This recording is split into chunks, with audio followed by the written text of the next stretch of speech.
To go down there and hear the national anthem from Billy Thorpe. Australia, oh let's rejoice, for we are young and free, with golden soil and hard-fought toil. Our home is girt by sea. Our land abounds with nature's gifts of beauty, rich and rare. In history's page, let every stage advance Australia fair. In history's page, let every stage advance Australia fair.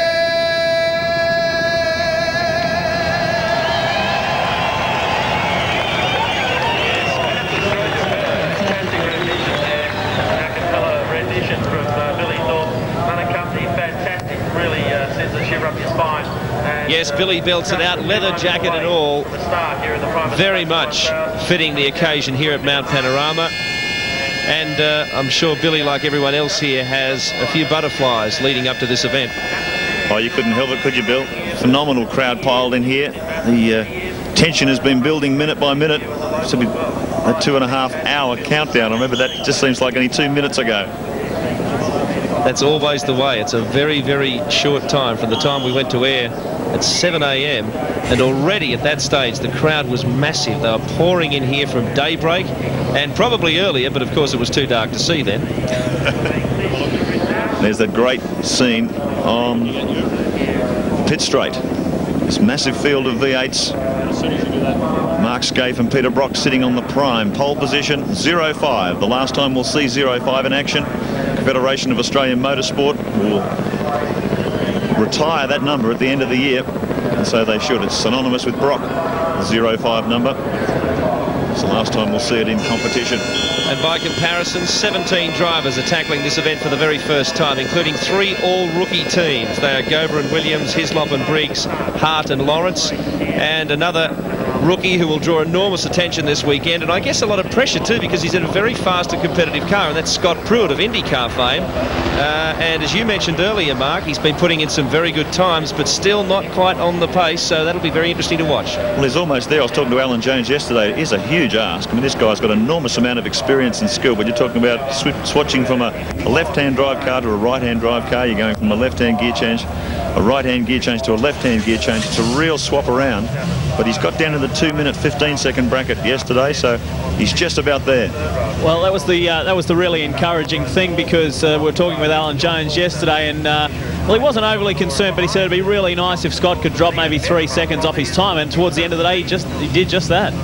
Yeah, I tell you what, it was really a shame that he didn't get a drive in the production car race.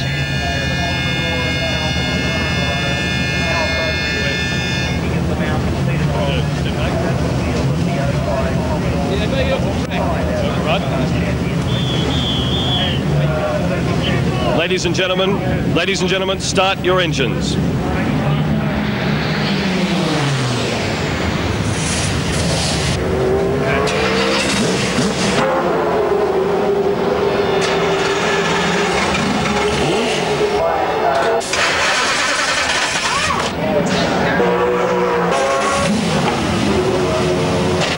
There it is, the final word from Martin Jolly, almost set for the Primus 1000 Classic of 1997. A bumper field, -1, as you can see there. The gap on the grid is a memory now for Jason Bargwanna and Mark Noske, whose car was irreparably damaged in the warm-up to this race. Such a shame to see two great talents, young talents, missing out on the start. It really was. He came off the track at quite a speed, hit that concrete wall very hard, but as John Smale said earlier, for a guy to admit that it was purely human error, he didn't blame the car, didn't blame the crew, as some racing drivers may be tempted to do. He just said, well, it's driver error, I'm sorry. And let's hope he can come back next year. The 41 cars head off, well, 40 now, head off on their warm-up lap. We are just this warm-up lap away from the start. They are trying to get as much heat into the tyres as possible. And isn't that a terrific sight? All of them coming up Mountain Straight. Fantastic. Let's take a look at the grid now as they climb Mountain Straight. Once again, the Shell Helix grid from pole position. Peter Brock and Mark Scape in the Mobile HRT Commodore. Clint Seaton and David Parsons, they share the first row. Out of the second row, Greg Murphy and Craig Lowndes in the second Holden Racing Team Commodore. Larry Perkins and Russell Ingall alongside him. Go back to row 3. You can cancel that name. Bargwanna and Noski, they're gone. But Alan Jones and Scott Pruett will still start from 6. Out of row 4, Dick Johnson and John Bowell in the Shell Helix Ford, John Faulkner and Wyn Percy in the Fisher and Paykel Commodore. We go back to row 5 at Steve Johnson and Craig Baird, Wayne Gardner and Neil Crompton in 10. Row 6, Stephen Richards and Jim Richards, the father and son combination, the Valvoline Commodore, Mark Larkham and Andrew Medecky in the Mitre 10 Ford. Row 7, position 13, John Trimble, Thomas Mazira. 14 is Greg Crick, Peter Fitzgerald. Out of row 8, position 15, Darren Hossack and Steve Ellery in the Gibson Motorsport Commodore, Peter Bradbury, Anthony Tratt and Paul Stokel will start the second Wayne Gardner racing car. Row 9, Terry Finnegan, Terry Shield, Trevor Ashby and Steve Reed out of position 18. Out of row 10, Mark Poole and Tony Scott, Paul Romano and Alan Grice line up alongside them.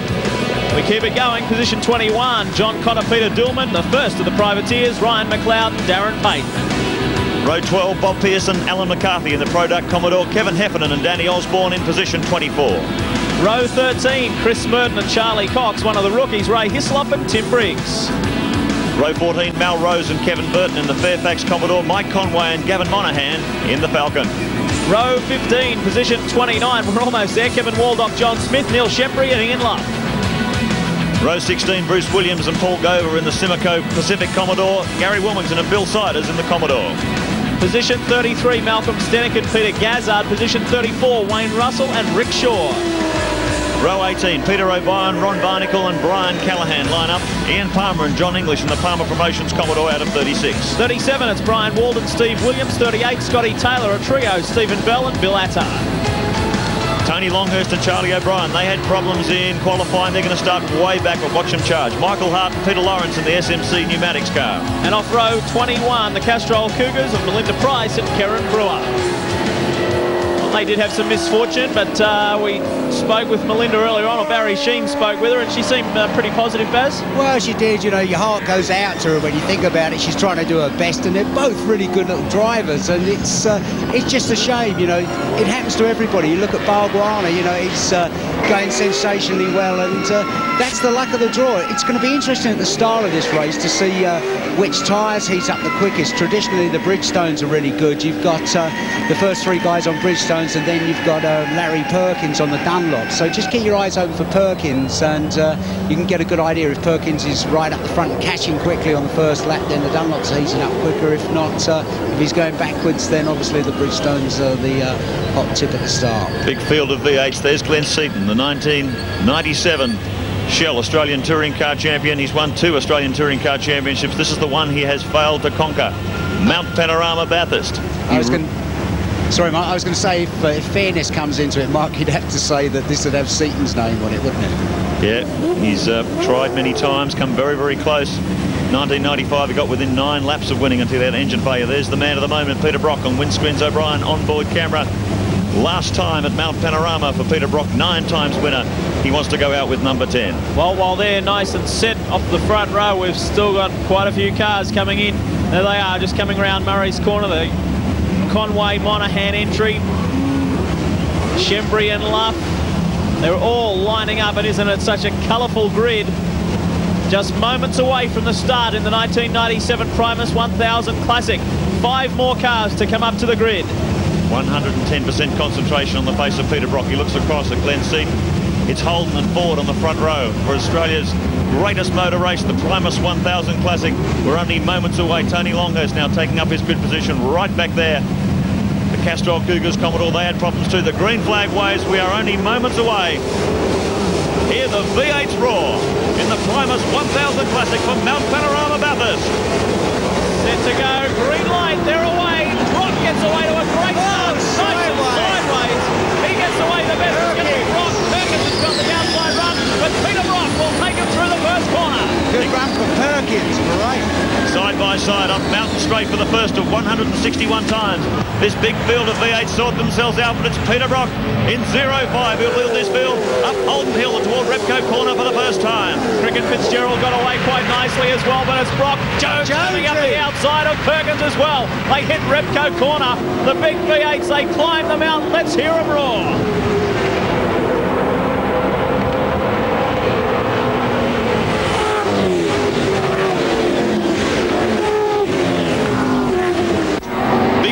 Toward GIO cutting, it's Peter Brock in charge, Larry Perkins in second, Alan Jones in the Komatsu Ford, and listen to the crowd greet this field as they thunder across the top of the mountain for the first time.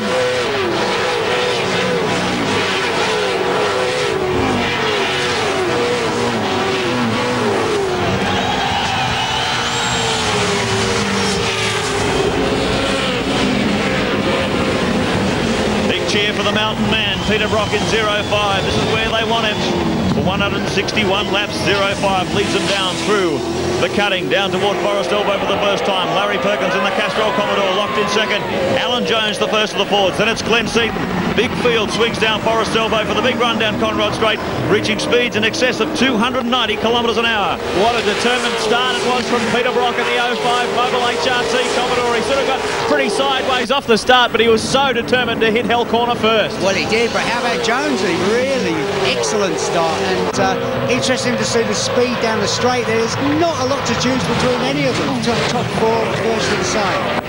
Well, they all want to be sitting in that big draft at the start just to get their tyre temperatures up, get nicely settled. They don't want any mistakes like spins this early in the race. So all the fields sort themselves out. Fabulous sight as they sweep through Caltex Chase and down toward Murray's Corner for the first time. And listen to the crowd roar. It's Peter Brock leading the Primus 1000 Classic as they cross the line for the first time. Well, settle in and get nice and comfy. That's one down. We've got 160 to go here at Mount Panorama.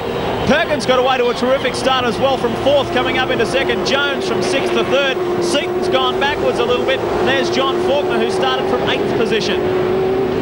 2:15.70 for Brock. First lying lap.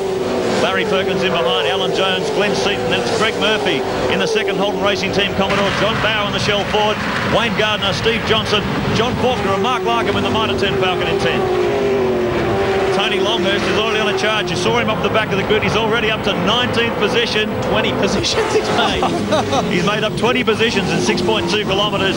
Tony Longhurst is on a charge. You'd have to say that's a pretty determined effort. And look, Longhurst was saying all we need is a pace car, and I might just as well have been on pole position. Well, Charlie O'Brien said earlier with John Smales, he said it's the best race car I have ever driven. And when Longhurst was interviewed about it, about the car having some mechanical problems, he said, I'm not perturbed, I'm not worried, we just got a little bit of extra work to do. Yeah, but that's great, you know, for somebody to have that attitude. Normally you're already rattled because your qualifying was ruined, but to go into the race with that sort of attitude, starting on the back of the grid, not worrying about it, that's good. So keep your eyes on Longhurst.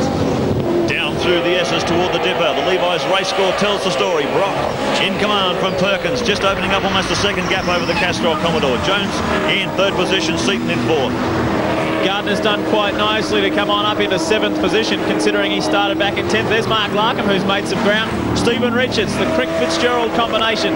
Terry Finnegan coming on through. Thomas Mazira in the Bottle Magic car. Then we saw the second of the Wayne Gardner Racing cars as well. The man is on fire. Peter Brock, we're riding with him just above the 05 Commodore and the Channel 10 chopper. Great shot there as they sweep down Conrod Straight and brake hard with this very tight left-hander through Caltex Chase. Brock in 0.5 as we go on board with the Mountain Master. 52 years of age, his last crack at victory at Mount Panorama, and man, this guy is really pumped for a big result. Great pictures from the windscreens, O'Brien in car camera. He's always such an animated driver to watch. His face, he always works so hard and he's giving it everything.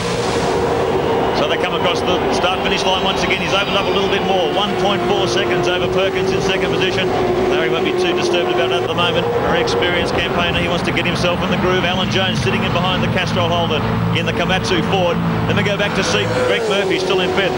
John Bowe in the first of the Shell Fords hanging back there in sixth. Wayne Gardner in the Coke Commodore in seventh. Steve Johnson in the second Shell Ford in eighth. Then Faulkner and Larkham. It looks like, yes, I was just going to say, it looks like the Murph's getting a bit impatient in behind Seaton. He's just nipped up the inside there going into Repco. Let's have a Longhurst update. He's up to 16th now, so he grabbed another 3 positions in that last lap. Well, he said he was going to fly. He didn't look at all perturbed about that engine drama they had just before qualifying. He said, well, that's the way it goes in motor racing, but we've got a fabulous package. He was very, very confident he was going to get his way onto the back of this pack pretty early on. So it's sort of zero to hero, as it goes. Zero to hero. Greg Murphy in the 15 Mobile HRT Commodore. He's starting to make up some ground on Alan Jones now in the Komatsu Pertec Falcon. He's slotted in nicely behind Larry Perkins. Not too much urgency at the moment. Just trying to get themselves into a nice groove, a nice pattern. The Armour All in-car camera riding with Murph right now. Riding across the top of the mountain through the S's. Heading down towards the Dipper. Really got to give credit to George Smith and Dennis Watson from Dencar. They're the guys who build these Holden Racing Team chassis. After that very heavy shunt on Friday, the boys worked overnight to get this car back on track. And it looks like at the moment it's running perfectly. So full credit to the behind-the-scenes boys who really make this thing happen. You can hear that squeaking of the brakes. There's nothing wrong. It just means that they're working. Yeah, just drive you around the bend. 161 laps of that, so it doesn't do you a lot of good. Well, that's an indication that the temperatures are pretty cold. Usually when those brakes are squealing, it shows the brake compound isn't up to its optimum temperature. And they really do squeal a fair bit when the conditions are cold. There's Greg Murphy. It's strange to see Greg. That's not his normal helmet. It's just a plain white one. He hit his head so badly when he hit the wall coming out of Hell Corner that he had to borrow a crash helmet off of someone. So that's, if you're wondering why he hasn't got his normal sort of colourful job on, that's why. It's not his usual Larry self, is it? Yeah. The crowd go up as Brock brings them over the line once again. They've come up pit straight and hit something like 220 kilometres an hour up this short pit straight. Then hard on the brakes, back down to second, and then crank it back up for the climb up Mountain Straight. Well, a 2:12.49 for Peter Brock. That's a new lap record, a 2:12.49 on his third flying lap. So Peter Brock builds at 2.6 seconds the gap now over Perkins in second position. Oh, Jones. Jones now on the attack. Just has to look up the inside. Not enough room on the inside there. Perkins goes very deep under brakes. And we're looking out the back of the Castrol Commodore. That's an interesting pair of those two, Mark. If you see, AJ is a hard man and Perkins is a hard man. To see those two together is going to be a lot of fun. There's a real queue forming up behind the Castrol Holden here. 4, 5, 6, 7 cars. Brock's starting to open it up. A 2:12.49. New lap record on the third lap of the race. A 2:13.67 for Perkins. So Brock really has got the hammer down. Longhurst up to 14. Meanwhile, Murphy continues to bridge that gap between himself and Alan Jones. Clint Seaton just waiting back there behind Murphy as well. Across the top of the mountain. Perkins, the view from the back of his car, courtesy of Dunlop. Great camera shot. Fantastic shot. You can see that big aerofoil on the back of the Commodore. Those high speeds, 250 kilometres an hour, is generating something in the region of 200 kilograms of downforce. That's very important because these cars generate a lot of lift underneath the floor. And without these wings, they just virtually take off coming down Conrod Straight. So it plays a very important part in the safety of a V8 supercar. You can just look very closely on the two white uprights at the bottom, just as it comes up from the boot there. There's adjustable points where you can sort of lift it up and drop it down to create more or less downforce. They have somewhere between 90 and 100% of creating downforce here because of the high speeds. Well, hard under brakes for Caltex Chase. Let's look a bit of a move, a bit of a look up the inside by the Shelford. Yes, he's got him too. That'll be John Bow sneaking up on the inside of Glenn Seaton. So that moves Bow up to 5th position, Seaton back to 6th as they sort themselves positions in the early part of the race. This is your top 10 at the moment. Brock, Perkins, Jones is getting nice and close. Gardner up the inside of Seaton. He's got there.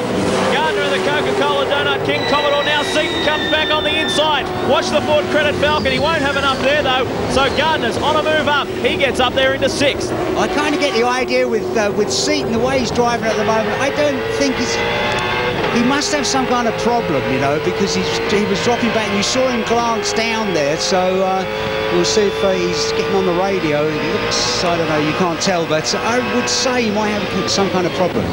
XR Falcon onboard camera. Murphy's got Jones. Just snuck up the inside of Alan Jones in the Komatsu Ford. We just cut to that in-car shot. So position starting to change. The Murph's on a charge. He wants to get up there and chase Brock in 0.5. He's got Perkins in between him. That gap stabilised last time around 2.6 seconds, the gap between Peter Brock and Larry Perkins. Everyone dropping down into the 2-minute 13-second bracket now. Last time around, Brock just 300 to the second faster than the Castrol Commodore. Well, the Holden race score, it's Brock and Scape who leads the way. Larry Perkins sits in 2nd. Jones in 3rd. Murphy's now up into 4th with John Bow sitting in 5th position. We have a look back. 6 through 10. It's Gardner, Seaton, Stephen Johnson, John Faulkner and Mark Lark Markham sitting there in 10th position. In 11, Stephen Richards, Longhurst and O'Brien. Look at that, what a charge, up to 12th already. Cricket Fitzgerald in 13th, Finnegan and Shield in 14th, Hossack and Ellery in the Gibson car in 15th. Bradbury, Stokel and Tratton 16th, Rimbold and Nazira 17th, Romano Grice 18th, Ashby Reed 19th, Paul and Scott 20.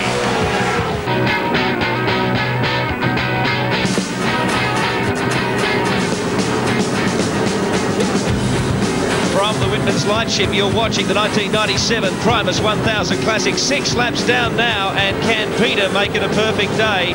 We're saying goodbye to Brock on the mountain.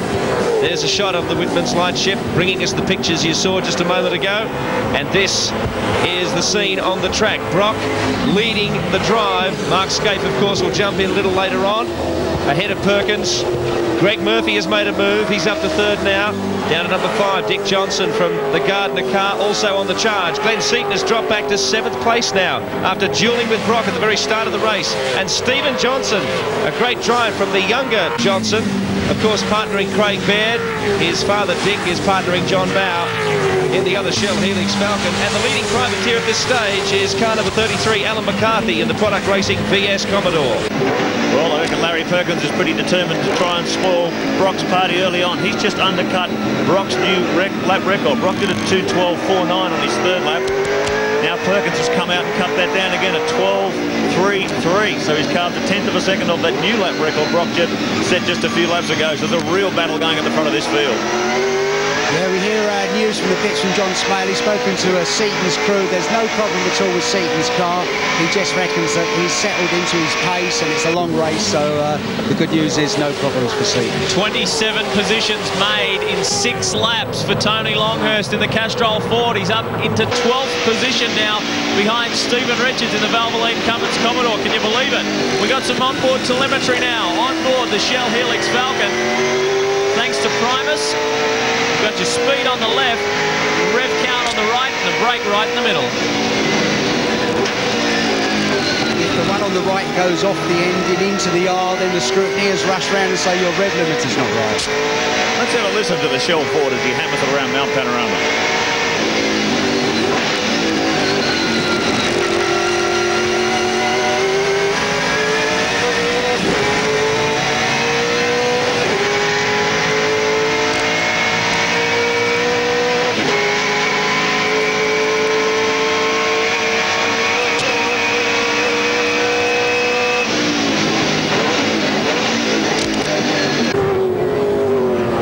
Fantastic sound there. Ford fuel-injected small block V8 producing about 600 brake horsepower. This really is a track custom made for an engine of that pedigree. You can hear beautiful sounds that came up Mountain Straight there. Oh. You'll hear plenty more of that during the race. They're already lapping some back markers. Yep. Boy, that's cost dearly. It cost Jonesy a lot of time there. John Bow starting to come right up on Alan Jones now. The 2 Ford drivers, they work their way through Castrol Curve across the top of the mountain. Bow sitting in nicely. Gardner's done a great job early on in the race. We've only done 7 laps, but he's picked up 4 positions and is starting to put in some consistent lap times. He's in the 2:13s, and if he can remain there, he's looking good. Battle, there's Murphy in 3rd position. This is the battle for 4th, 5th and 6th position we were just watching. Alan Jones, John Bow, Wayne Gardner, we're back on board with the Murph. Greg Murphy, young Kiwi, running in 3rd position at the moment. He's 1.6 seconds behind Peter Brock. You can just see the Holden Racing Team Commodore up the front on the Armour All onboard camera. That's Larry Perkins in the sandwich.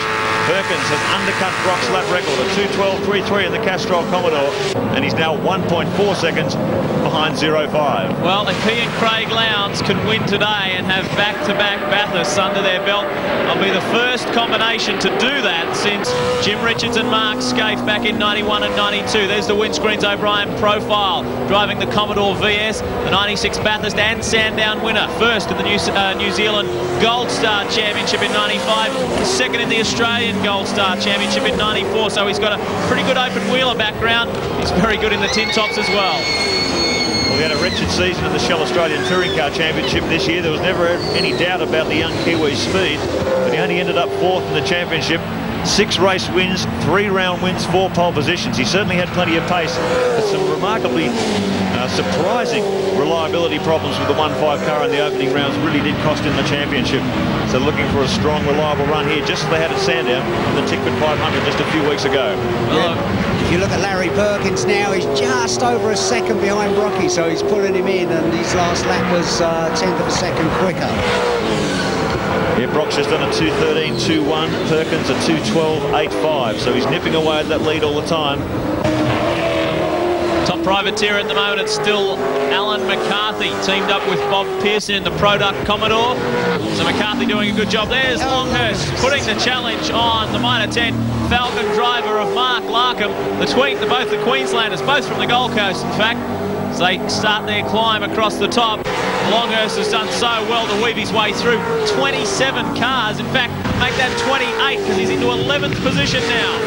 Last time through, Larkham did a 2:15.6. Longhurst at 2:13.9. He's up the inside. Whoa. Not enough room down there. He backs off, fortunately. Larkham's not going to let him through without a fight. Fighting for position in the Primus 1000 Classic. We go on board with Tony Longhurst in the Castrol board. You see Larkham brushing the brakes there as they come through the dipper. Maximum acceleration as they thunder down toward Forest Elbow. Very critical to get the car beautifully set up through this corner. You're going to get a nice clean exit on full throttle.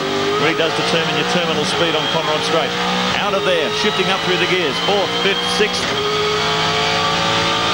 Building up to 290 kilometres an hour. Longhurst will try and pick up the draft. There's the onboard telemetry, courtesy of Primus as he gets in the draft behind the Mitre 10 Ford. He's going to have a look down the inside. Not quite close enough, is he? They will go side by side.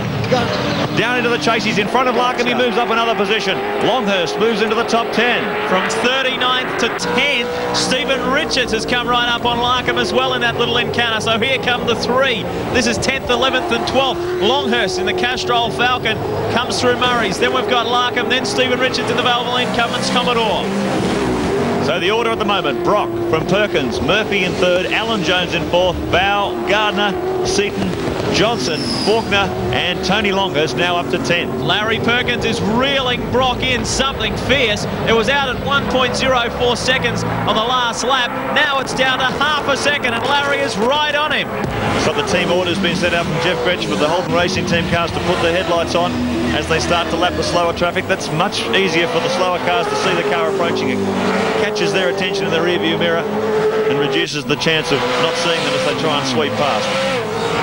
Levi's race score giving you the updated positions there. Let's focus on this though. Brock's had a pretty cruisy up until now for the first 9 laps, but Larry is starting to turn up the heat.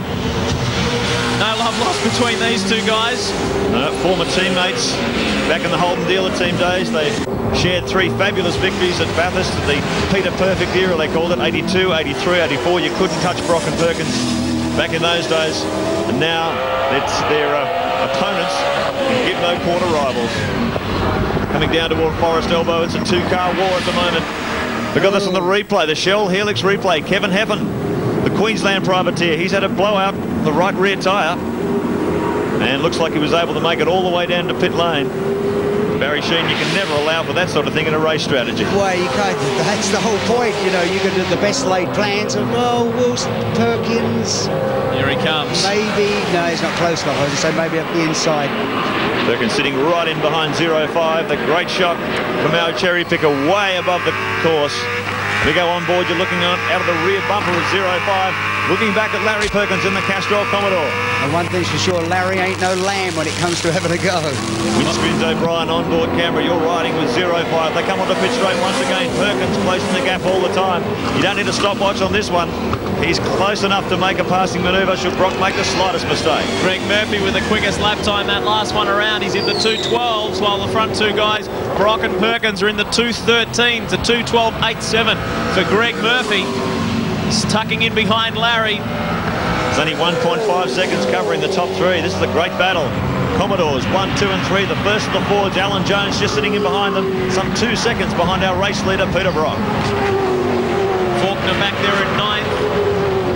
Just ahead of Tony Longhurst. That's Longhurst's next driver on his agenda to get past. Fabulous effort. He's got past 29. other cars to be where he is. Brock's just turned the lights on. He knows that he's coming up on a slower driver up ahead. Wants to give him plenty of signal, and he's coming on through. And that might give Perkins a bit of a chance, because by the time the slower guy gets to sort of sort himself out and get out of the way, Peter's thinking, oh, which side do I go? Oh, no, he's done the right thing. Ryan Walden, Steve Williams, that's the slower car. Meanwhile, this is your race leader, Peter Brock, in the Mobile HRT 05 Commodore. Well, we saw these guys running very strongly. There's Greg Murphy closing up on the back of Larry Perkins in second position. So we've got all angles covered on Network 10. It's a fascinating opening battle. Dunlop onboard camera looking out over the rear wing of the Castrol Commodore. Murphy just sitting in behind the draft. I just want to stay in this lead draft. Each car just getting towed along by the one in front. Peter Brock making all the room. Now Perkins has dropped back a little bit. Conrod straight this time around. Just giving himself a little bit of room. He was right up behind Perkins. Behind Brock, I should say. Murphy through this. Just, no, I was thinking it looked like he was going a little bit quicker than he was. It's nice to see now, Mark, that Dunlops, you know, with all the problems they had with that earthquake in Kobe and that, have finally got their things sorted out. The Dunlops are really good tyres. It really has been a 2-year fight back, hasn't it? From that disaster, they really didn't have much product the year after the earthquake. It took them most of 1996 to get back on the program. But the 97 product, cooperation between the Dunlop factory in Birmingham in the UK and Japan, has really produced a great tyre. They've gone for a softer compound tyre. Today the Dunlop team's gambling on the fact it was only going to be 16 or 17 degrees, and that should put them in good stead. You can see Perkins doing very competitive lap times against the two Bridgestone shot Holden Racing Team cars. Keep your eyes on the fourth place car, the Komatsu Pertec Falcon. Alan Jones is starting to reel the front three in. Murphy pulling out of the draft. He couldn't quite get there though. Your Holden race score. Brock still leads from Perkins, Murphy, Jones, and then we go back to John Bowe. 6 through 10. It's Gardner still sitting in 6th ahead of Steve Johnson, John Faulkner and Tony Longhurst. More after this break.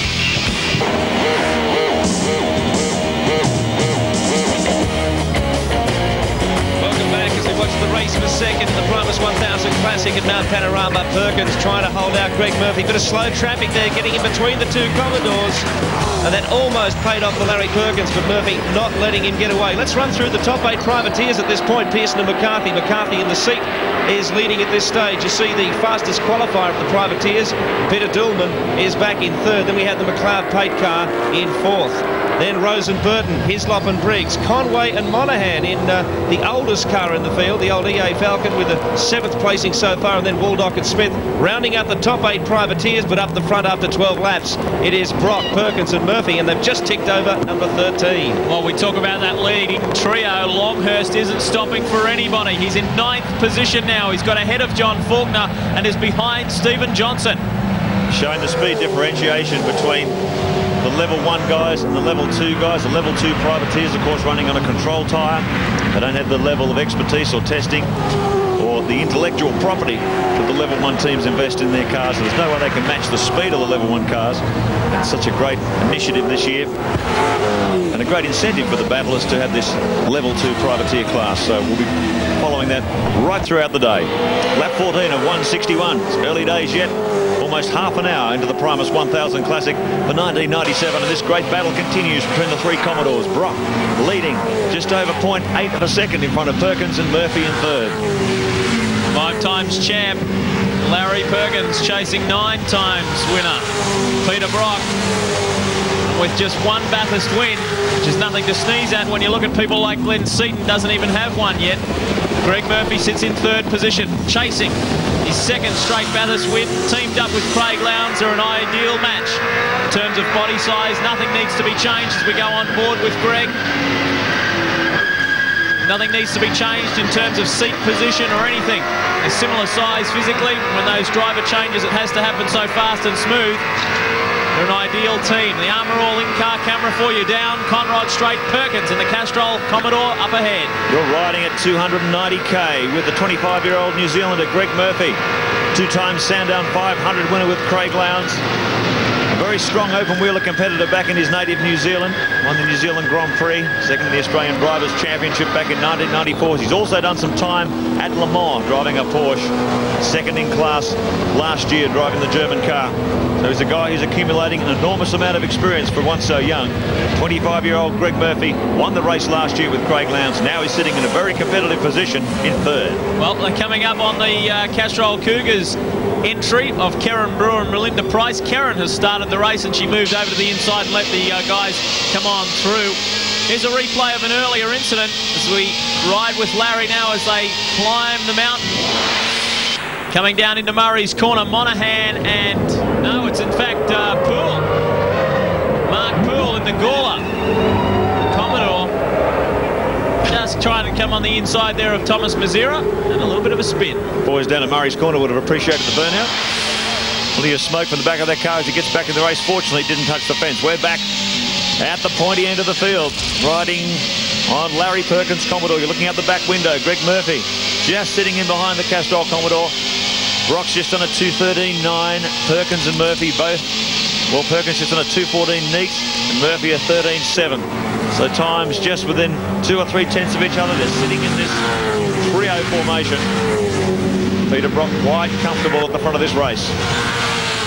Further back in the field, doing quite well, Stephen Ellery and Darren Hossack, the Wins Commodore combination. They're sitting in 13th position, so they've improved 2 spots from their qualifying position. 15th up to 13th. Ellery is behind the wheel, and of course he got a podium finish last year, finishing 3rd in the Castrol Ford with Tony Longhurst. They parted ways earlier this year. And Ellery has spent most of the year out, sitting on the sideline, watching the Shell Australian Touring Car Championship from home on the TV. It's good to be back. They did very well. They got a top 10 finish. They finished 8th, he and Darren Hossack at the Sandown 500. They're looking to improve on that here at Bathurst. Yeah, while we've got time, I just want to say hello to 2 little children who are in hospital with cystic fibrosis that were coming here today but can't. It's Renee and Brock, and they're in Newcastle Hospital, the John Hunter Hospital. So wish you all the best and hope you're enjoying the race. Get better soon. Yeah, it's amazing. I've heard of a number of proud parents of newborns in the last year who have named their kids Brock. It's quite phenomenal. So he's really had an effect on the Australian public. Down Murray's corner once again, braking for pit straight. There's Alan Jones in the Komatsu Ford. Wayne Gardner in the Coca-Cola Donut King Commodore brings it on to pit straight. This team's had a very satisfactory build-up to the race. They were very fast here in the Primus 1000 Media Day back in August, and very confident they'll have a strong race package. Teamed up with last year's teammate for the last few years, Neil Crompton, who was recently returned from Columbus, Ohio in the USA, where he was racing in the North American Touring Car Championship. Did very well, got 3rd in his debut season, won more races than anybody else, and he missed a couple of rounds. So it was quite a good year, quite a good start for Neil's overseas driving. Well, the top 6 cars in this race are setting a blistering pace. They're all operating the 2-minute 13-second bracket. Behind that, it's 2-minute 14, which many people thought would be the race pace this year, but they've gone up a peg. Just an indication of the level of competitiveness in V8 supercar racing in 1997. You really have to sprint 100% from lap 1 to lap 161. Perkins with the quickest time. In fact, Gardner with the quickest time last lap around. So he's starting to go very well. He's in the 13s at 2:13.41. So Gardner going extremely well. We go back up the front of the pack. Here's Brock. He has led from start to now. We're on lap 15. Lap 16.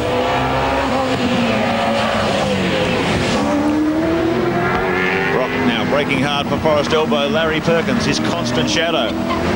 He's been sitting in there in the Castrol Commodore, both doing lap times within a 10th, sometimes even a 100th of each other. Very evenly matched. You notice now Larry's pulled away from Greg Murphy, so I don't know whether Larry's turned the heat up or Murph's turned it down. Well, they're all operating in that 2-minute 13-second bracket, so very, very competitive in that leading trio. John Smales. Greg Quicker's in the pits from 12th position. He's blown the front right-hand tyre, the Dunlop on his car. The tyre's just come off the rear, the rim. You can see it just to the left of the car now. Quick in the car. 26 seconds and he stalls it all the way over the pits. Goes at 29 seconds. Just have a look behind me though. Here, just have a look here. This is the tyre, and that's what he drove down on. So tyre troubles early in the race, that's what no team wants to know about. There's the tyre John Smales was talking about, absolutely shattered. And that really can muck up your strategy. Here we go, more lap cars that the leaders have got to pick their way through. Brock with the lights on. just cuts across in front of that slower competitor. Larry Perkins will go the other side. Greg Murphy just sitting back, watching brief in third. Well, that's 2 tyres we've seen go now. The other one was with Kevin Hepburn, and that was a rear tyre right up on him. He's getting pretty serious about this now, Perkins. He's right under the rear wing of 05. This is a great contest. I said before, these two former teammates in the Holden Dealer team days, great competitors, enormously experienced. Windscreens O'Brien camera on the rear bumper of Peter Brock's 05 Commodore. As you ride with them, this 2-car war between the Castrol Commodore and the Mobile Machine. Well, they're a very serious outfit, not only the Mobile HRT outfit, I'm talking about the Castrol Perkins outfit. And in fact, Castrol Motorsport Australia, they're very dedicated to V8 Supercar racing. Chronic Karts, the managing director, John Clark, the National Motorsport media guy. They're really revved up about Larry and Russell's chances here this weekend. Look at that fantastic shot from the Channel 10 chopper. Some of the most evocative views you'll ever see of Mount Panorama. It really does show the serpentine shape of the road as it weaves down this mountain. Very, very steep descent, hard on the brakes through Forest Elbow onto Conrod Straight. Great stuff. Coming down, they put the foot flat on down. Some 55 to 60% of one lap is spent with the throttle. Oh! That's John Bow. John Bow, problems on the left front. It looks like some body damage there too. He's come into contact with either a car or the wall. They have been picking their way through the slower traffic. And maybe he's come to grief with one of the slower cars. The rear tyre's rubbing too. Oh, what a tragedy for the Shell team. That looks pretty terminal to me, because if you look at the near side front wheel, it's stopped. So I can't see there's any way he's going to make it back to the pits like that. Now you can see what he's trying to do. I think John's done the right thing, getting off the racing line over near the grass there. He may even try and put that wheel in the grass to try and reduce the amount of damage it's going to cop from the hot mix. Let's have a look at this in the replay now. Just gone out. Bow, he's going straight ahead.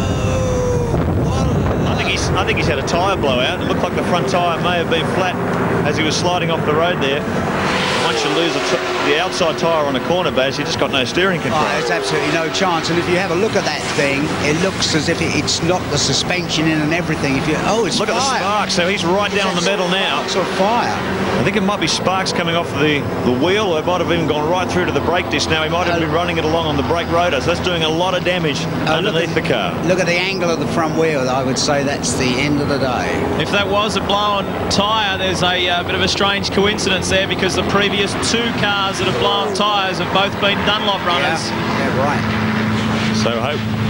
Look at that. Oh, look, that's some serious damage. The Shell team, under Les Laidlaw, tremendously experienced. They'll do everything they can to try and get this car back on the race, but the story will be told once they get into pit lane, get it up on the air jacks, get that wheel off. They'll be able to make a clearer assessment of the damage. What a shame. That was a masterful effort from Bowie to get that thing back. Look at it squirreling around at the rear. Look, no! He's barely keeping control of that car. It's very, very difficult. He's only steering it on that right front wheel. The rest of the chassis getting ground away on the bitumen. There's going to be some frantic scenes in pit lane as John Bow brings it in. Well, it's such a shame he was sitting in 6th position. We go back up the front. The battle is on. Look at Larry. Here he comes. He gives Melrose a bit of a serve there as they come on down Conrod. He's right in behind Peter Brock now. Will he have a chance as they come through the Caltex chase? This is probably the closest Larry's been. We go on board with Peter Brock now. This is the Windscreens O'Brien camera at the back of Brock's car through the left-hander. Larry is right there. It's the situation Larry Perkins will be absolutely relishing. He really has been a little bit miffed by all the attention Brock's got in his final year, and he really wants to spoil his party. 05 Perkins, and now Greg Murphy moving right up into the battle as well. So the top 3 really bunching up as John Bow heads for pit lane. Well, that's a tragedy for the Shell team. Dick Johnson will be really distressed every time he comes here. This is the race that means the most to him, and they're putting it into the garage. Then there's some major surgery got to happen under the sheet metal. John Smales. Bale has just come to the pits. The front left-hand side of the car is really badly damaged. They're getting a fire extinguisher into it now because there is leaking brake fluid, and there was a fire under the car for Bale. The car is right down on its left-hand side. You'd have to say it would take a miracle for this car to proceed in the event. John, I'll be interested to find out from John Bow tell whether the tyre went flat when he crashed. We couldn't quite see clearly because we were looking through the catch fencing at the top of the mountain, but it looked like that front left tyre went flat. I'm taking a punt it was the front, rather the left rear, because the left rear is totally destroyed. He's driven in on the rim on the left rear. Somehow or other, I think the left rear might have gone, which in turn dropped him down, and it caused the front left damage. It certainly looks that way from what we're seeing at the moment. I can't see this car proceeding. I'm heading towards Dick Johnson at the moment, just on the off chance. He's prepared to talk to me. He's talking to Bow at the moment. Bow's explaining to the boss what's going on. Yeah. I would say there's no chance whatsoever that thing could go on, because it's broken the suspension, the upright, everything. So that is... And you can see from that shot on top of the mountain, he really did give the wall a whack when he came off. Dick Johnson trying to console his teammate John Bow. And, well, disappointment's obvious. Jeff Moorhead from Dunlop is having a good look around the car as well, guys. So your concern about the tyres, I think, guys, is on. Get back to John when he can have a chat with Dick Johnson or John Bow and find out exactly what caused that accident. David Siegel, Shell Team's PR man there trying to get the answers. Alan Horsley, formerly the Mazda team manager, he's there too, back to camera. He's doing some tactics for the Shell Team this week. Man who masterminded a number of victories for Mazda in the 12-hour production car race here. And there'll be a long salary faces there. Well, Perkins on Dunlops doesn't seem to be having much trouble at the moment. No, he's really pushing Brock hard. Look at the way they're picking through that slower traffic. They really have to thread the needle now. There's cars all over the place. A big field of V8s, the biggest one they've ever had at Mount Panorama. And there's a lot of slower cars out there, so that's going to be a constant hazard as the day wears on. Perkins now has dropped back a little bit. Give a little breathing space. Brock still leading at 2:14.67. Perkins at 2:14.51. Those two locked together. But Murphy was the fastest man that time at 2:15.1. Longhurst with the quickest lap at 2:13.98. He is really going well in 7th position now, from 39th to 7th. John Smales. And as John Bow pulls himself together, he's had a chat to the boss, Dick Johnson. Dick, what did he tell you? Well, basically, he was just trying to go through that right-hander just before the dipper, and he turned the car in, and it just went straight ahead. So something's gone wrong there somewhere. We don't know exactly what yet, but we'll investigate and let you know.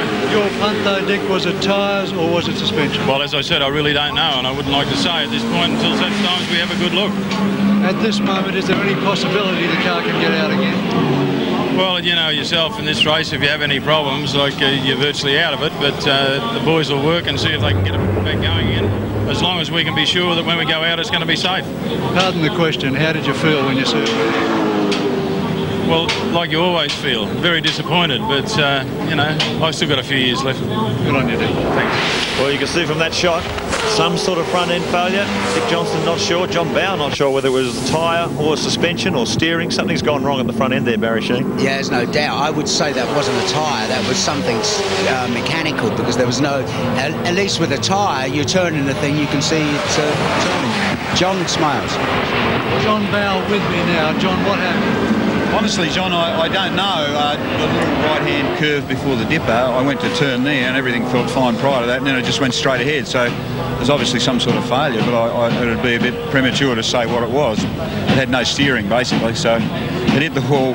You're only going slow there, but you don't realise how fast you're going until you hit something. How hard was the thump, John? Quite hard. I mean, when I had that crash at Phillip Island in 96, it hurt my neck and shoulder, and I had a crash at Indy last year and it repeated it, and I guess this will repeat it again. So it's obviously destined not to come good, is it?